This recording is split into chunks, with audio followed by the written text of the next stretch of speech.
আমার ইউটিউব চ্যানেলে সব বন্ধুদের জানাই স্বাগত। আমি আবার চলে এলাম একটি রেসিপি নিয়ে। রেসিপিটি দেখুন, দেখে ভালো লাগলে লাইক, শেয়ার, সাবস্ক্রাইব অবশ্যই করবেন। কমেন্ট করতে ভুলবেন না কিন্তু। আজ আমি দেখাবো আমি কিভাবে ধনেপাতার চাটনি করি। কে কে ধনেপাতা খেতে পছন্দ করো এবং এর চাটনি কে কে এইভাবে বানাও একটু কমেন্ট করে জানাবে।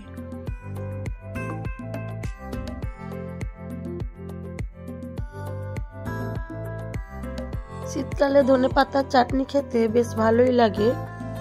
আমি ভাবছি ধনেপাতার সাথে একটু পুদিনা পাতাও দেব, তাই জন্য ছাদে চলে এলাম। ছাদে দুদিন আসা হয়নি, গাছগুলো জল পড়েনি। বেশ অনেকগুলোই পুদিনা পাতা হয়েছিল, বর্ষায় খুবই হয়, তবে এখন কমই আছে। শুকনো ডালগুলো ছেঁটে ফেলবো এবং কিছুটা পুদিনা পাতা তুলেও নেব।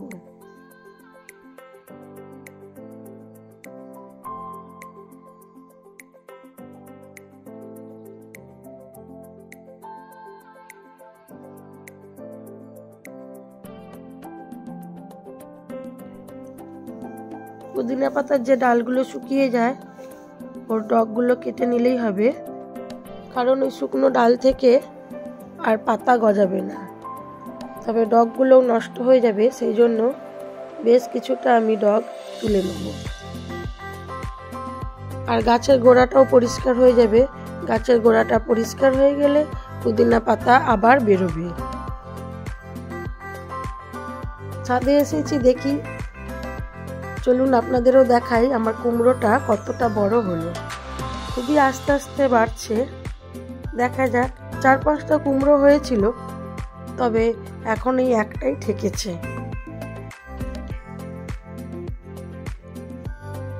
এবারে যাওয়া যাক পুদিনা পাতার চাটনি কিভাবে বানাই সেটা দেখাতে। ও হ্যাঁ, পুদিনা পাতার সাথে ধনে পাতা দেবো।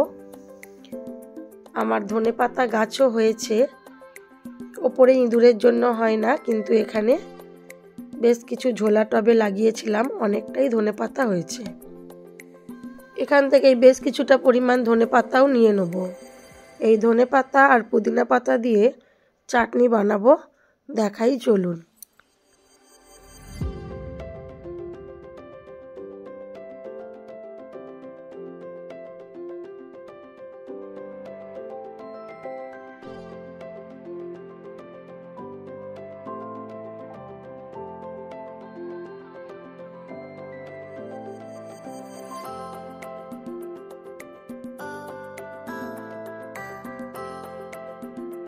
প্রথমে পুদিনা পাতাগুলোকে শুকনো ডাল আর শুকনো পাতা ফেলে দিয়ে একটু বেছে নেব। বাইরের জিনিস একটু নুন জলে দিয়ে ধুয়ে নেওয়াই ভালো। নুন জলে ডুবিয়ে রেখে তারপরে এটাকে কলের তলায় রেখে খুব ভালো করে ধুয়ে নেব। গাছের হোক বা কেনা যে কোনো শাক পাতায় কেটে রান্না করার আগে বেশ কিছুক্ষণ নুন জলে ডুবিয়ে রাখলে খুবই ভালো হয়। তার মধ্যে যা থাকবে জার্ম, জীবাণু এবং পোকা সবই মুক্ত হবে।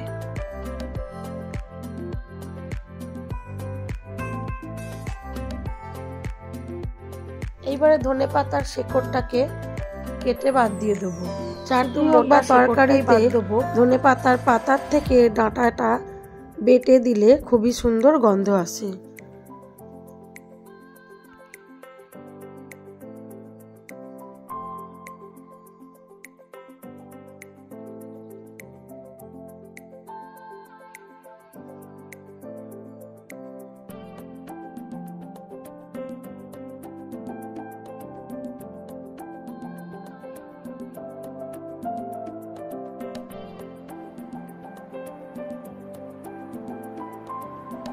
ধনেপাতাগুলোকে কাঁচি দিয়ে টুকরো টুকরো করে কেটে নেবো, নিয়ে জলের মধ্যে ডুবিয়ে রেখে দেবো বেশ কিছুক্ষণ। তারপরে এটাকে কলের তলায় দিয়ে খুব ভালো করে ধুয়ে নেবো।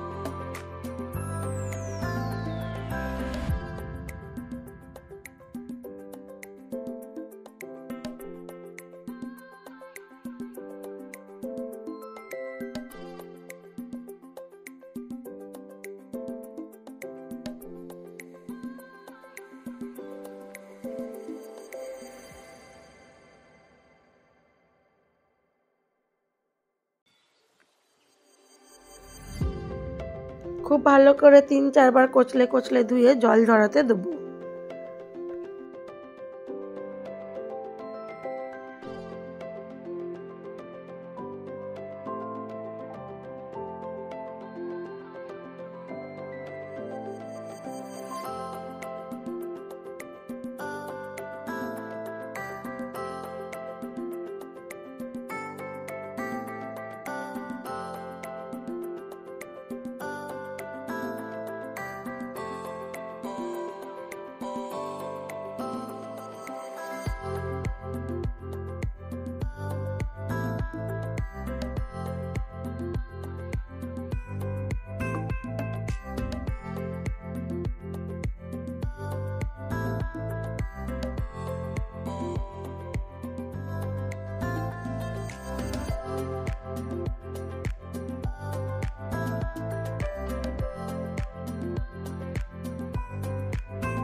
জলটা খুব ভালো করে ঝরে গেছে। আমি এবারে এটাকে মিক্সিতে বেটে নেব।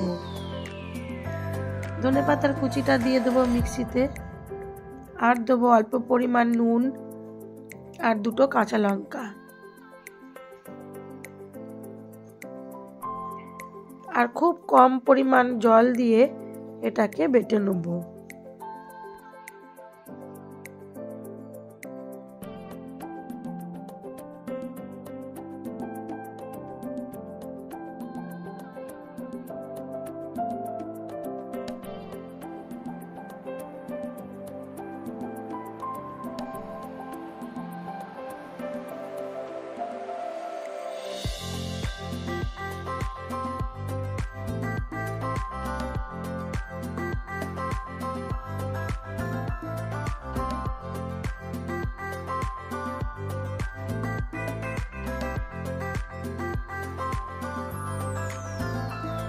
ধনেপাতাটা আমার বাটা হয়ে গেছে। আমি এবারে এটাকে বাটিতে সার্ভ করব।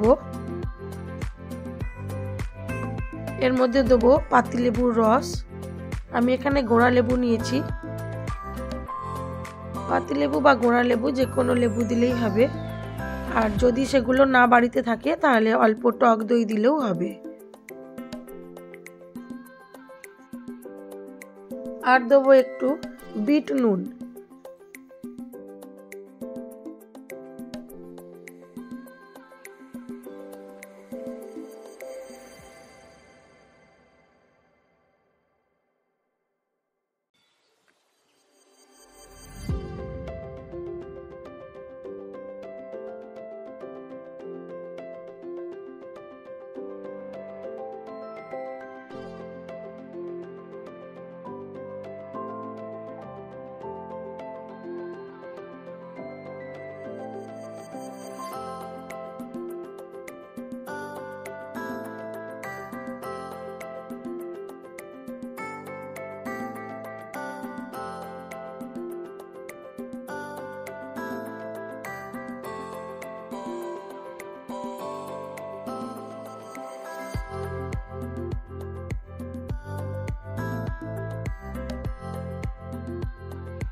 এর মধ্যে দিয়ে দিলাম কিছুটা পরিমাণ লেবুর রস আর বিট নুন।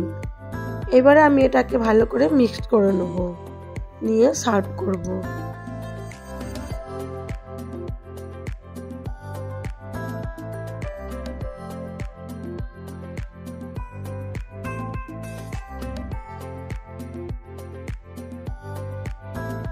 আমার এই ভিডিওগুলো যদি আপনাদের ভালো লেগে থাকে তাহলে লাইক, শেয়ার, কমেন্ট অবশ্যই করবেন।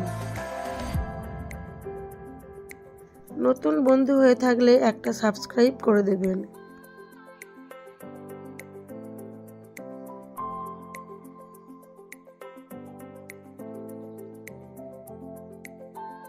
সবাই ভালো থাকবেন, সুস্থ থাকবেন, নিজেদের খেয়াল রাখবেন।